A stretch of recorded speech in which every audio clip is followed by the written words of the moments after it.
พี่น้องอาจอัธชัยอาจซีของน้องเพชรน้องพลอยน้องชายแอนอรดีรอเนาะซุมเจ้าว่าบ่เป็นตาอ่อนซ้อน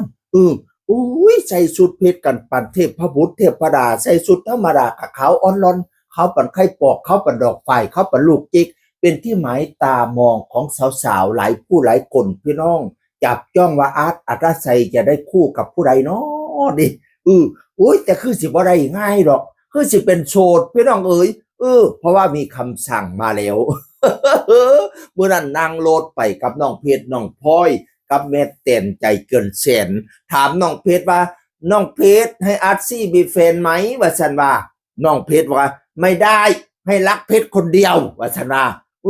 ชัดเจนนี่ไม่ได้ให้รักเพชรคนเดียวน้องเพชรว่าจังสิตายอาร์ซี่สิบ่ได้เมียน้ำเขาก็เลยหันไปถามน้องพลอยน้องพลอยให้อาร์ซี่มีแฟนได้ไหมวะฉันน้องพลอยก็เลยบอกว่ามีก็ได้นะวะฉันเนาะ คนในรถเฮ่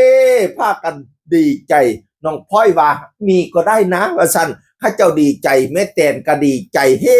วะฉันบัดนี้หันไปทางน้องเพชรตาเดียกตาขึงใส่วะฉันแล้วก็เบ้าอีกว่าไม่ได้ให้มีเพชรคนเดียววะฉันเนาะ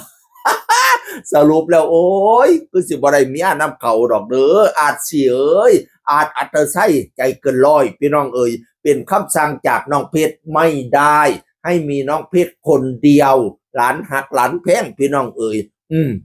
โอ้ยโดยเฉพาะแม่แต่นเด้อหักเป็นตาได้หักน้องเพชรน้องพลอยนะเล่ามีความคิดว่าสองคนนี่เคยเป็นหลานเล่าในอดีตชาติว่าสันว่าผู้ใดสิว่าจังไดก็ตามสร้างไป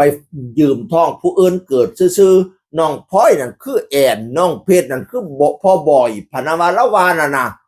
แล้วฮักปานแต่งเพียงปานตาสิมีข้าวด่ามาด่าหมอยจังใดก็ตามสร้างแล้วก็ฮักน้องเพชรน้องพลอยคือจักหลานได้ใส่แล้วเนี่ยพี่น้องเอ่ยสามารถอยู่แต่น้อยๆเนาะจนมาสิเข้าโรงเรียนแล้วดิใส่ชุดโรงเรียนเมื่อนั้นพี่น้องได้ร้องพากันร้องชุดใหม่โอ้ยเป็นตาหักเป็นตาเพียงเป็นตาแง้งเป็นตาเบิงสิไปโรงเรียนแล้วอีหลานน่ะให้เป็นที่น่ารักของคุณครูเป็นผู้น่ารักของคุณพ่อคุณแม่นะลูกหลานเพชรหลังพลอยอย่าโยกเก้าอี้อย่าหนีโรงเรียนอย่าเขียนช็อกเล่นนะตั้งใจเรียนนะเด็กหญิงเพชรเด็กหญิงพลอย